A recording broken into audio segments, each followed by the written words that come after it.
On va sauter. Demain c'est grand jour. Les collègues débattent, ils comptent sur nous. Alors on déconne pas, compris? Préparez-vous à rentrer dans l'histoire, soldats. Toi t'es un guignol, toi t'es un guignol, toi t'es un guignol, toi t'es un guignol. Voilà, ça fait 4 guignols. Ok, on a peut-être encore pas fait des étincelles. Mais je suis comme un diesel, moi. J'ai pas envie de me prendre une bastos, moi, hein. Et la mission. Mais on est 30 à avoir la même. Il y a bien un premier de classe qui va s'en charger. Général, c'est la merde.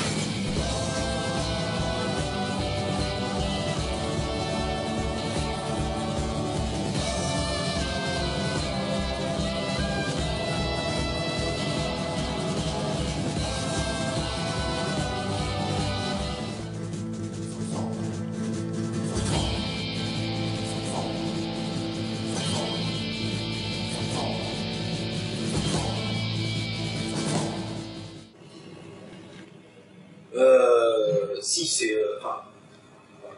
bon, c'est un souhait, de toute façon, d'écriture. C'est une volonté, et puis qui s'affirme en plus de plus en plus dans, notamment là, sur l'écriture de la saison 2. Le fait de vouloir mélanger tous les genres, c'est... en gros, nous, quand on nous a offert la possibilité de faire une série en format long, quand même 10 fois 26 minutes, quand même un format... il y a des choses à raconter, quoi. Nous, on a tout de suite pris le choix de faire quelque chose de feuilletonnant. Donc, on veut raconter des histoires.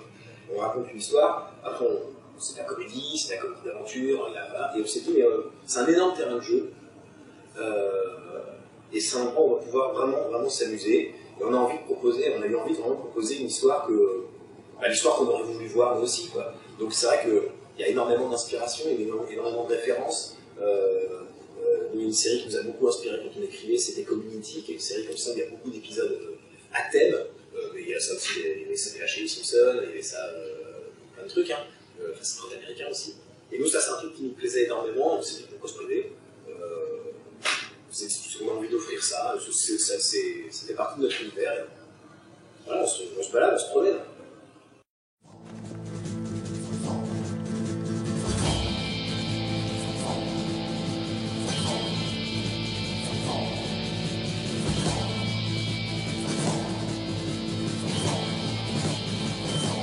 C'est pas une référence directe, mais disons qu'on a été baigné là-dedans quand on était tout petit, que ce soit Captain America, que ce soit tous les comics, les séries et même le cinéma d'aventure. Indiana Jones, c'est à cette époque-là, les films de guerre, De l'or pour les braves, les 12 salopards, enfin, tout ça, ça nous a... On est ce qu'on voulait faire, nous, c'était qu'on voulait pas faire une série sociétale, en tout cas pas une série comique qui se passe dans un endroit qu'on connaît, avec les problèmes de nos âges, ou de couple, ou de travail dans les bureaux. On voulait fuir ça, on voulait vraiment créer une fiction, déplacer la chose.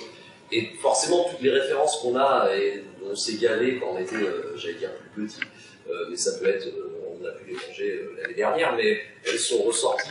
Et après, les différents types d'histoires et tout nous servent à raconter la nôtre. On s'est dit, on veut de l'espace, forcément, le western, ça s'est vite imposé, la musique aussi, l'action aussi, le déplacement. Donc tous ces genres, ils sont venus, l'horreur par moment, ou les comics, oui, parce qu'on est, enfin moi personnellement, en tout cas, je suis nourri de cette culture-là. Tout ça est venu nourrir et ça nous a guidés dans l'histoire qu'on a voulu raconter. On a dit, ah bah tiens, ça s'approche de ça, ça s'approche de ça, et il faut qu'on s'en serve parce que c'est ça qui nous a nourris, donc on s'en est servi. On a essayé. Allez les gars. Et n'oubliez pas, on laisse personne derrière. Bouillard.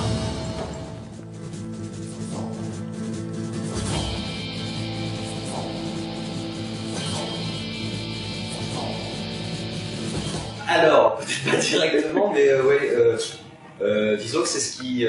oui, ça me fait sympathiser avec eux encore plus, ouais, peut-être.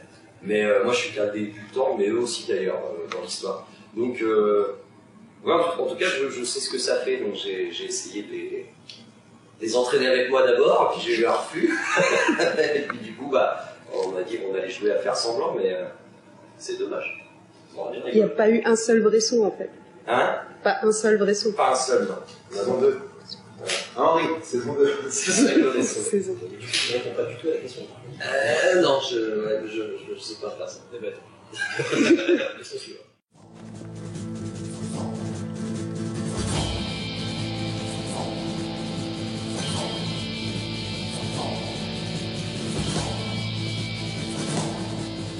Alors, c'est c'est un choix qui est, enfin, c'est un choix en fait, qui est assez logique, c'est-à-dire que quand on écrit quelque chose, allez, première personne qu'on contacte, c'est les acteurs auxquels on pense, on se projette forcément. C'est difficile de se projeter sur quelqu'un qu'on ne connaît pas. Alors on peut se projeter sur des gens qu'on connaît. Donc tous les acteurs avec lesquels on travaille, il y a un côté effet évidemment de groupe, parce qu'on est beaucoup de gens qui viennent de la même formation, puis les familles s'agrandissent comme ça. Donc ça c'est une véritable volonté, mais ça ne veut pas dire que c'est de la facilité. Au contraire, ça peut être difficile des fois de travailler avec des copains.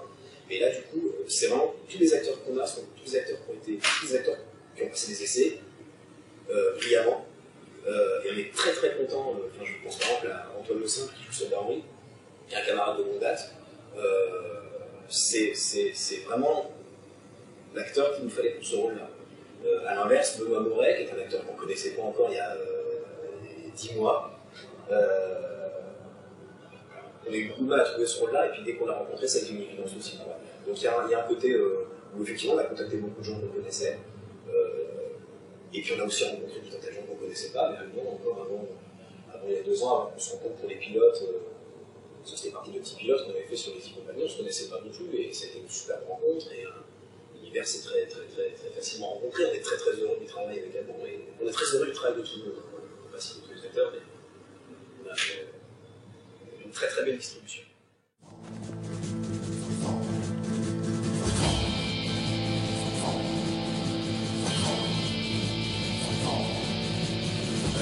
On a demandé enfin, on voulait de toute façon inclure le western très très vite dans la mise en scène dès les pilotes, alors qu'on travaillait sur un petit format. On a quand même travaillé tout de suite sur des grands espaces, justement toujours dans ce souci de sortir de la fiction télévisuelle très renfermée, très à l'intérieur. Des grands espaces avec des décors qui ne touchaient pas tant que ça, donc forcément le western est arrivé très très vite. Et pour ça il faut de la musique, quand il arrive. Et Morricone s'est placé dès qu'on a commencé à penser à la série, même si ça allait être une comédie, enfin l'esprit de Morricone était déjà là, on l'écoutait. On a demandé à quelqu'un qui s'appelle Jean-Sébastien Bernal, qui est un tourangeau, avec qui on avait déjà travaillé, que certaines personnes qui connaissent un peu la scène électro connaissent sous le nom de Jean Skibit, qui est un artiste assez incroyable parce qu'il sait faire plein de choses. Et ça, par contre, ça part dans tous les sens. Il est assez incroyable. Et en fait, je lui ai demandé ça assez tôt, je l'ai assez fasciné. On a bossé, il m'a proposé des choses pendant 1 mois et demi, 2 mois. Et un jour, il m'a appelé, j'ai fait des essais avec un ami trompettiste en un week-end, et il m'a envoyé un morceau. Pendant le tournage, il m'a envoyé un morceau de 7 minutes. Et dans ce morceau de 7 minutes, il y avait toutes les variations des compagnies. Il y avait tous les passages, à part les passages plus pop ou plus rock qu'il a fait après, mais tout ce qui est western, c'était dans ce morceau-là. Donc on s'est nourri de ce morceau-là. Après, ils sont 2 à avoir composé les musiques, parce qu'il y a toutes les musiques qu'on entend un peu moins. Les passages où elles sont moins stars, mais où elles soutiennent tout le récit, ou les scènes qui sont plus entre guillemets effrayantes, avec des méchants et tout ça. C'est Thomas Capot qui a travaillé pendant tout le montage à faire. C'est un travail aussi énorme, parce qu'il y avait énormément de passages à soutenir. Donc c'est le mariage de ces deux auteurs-là. Et le générique, c'est Jean C. qui a travaillé ça dans son coin de son appartement. Voilà. Merde!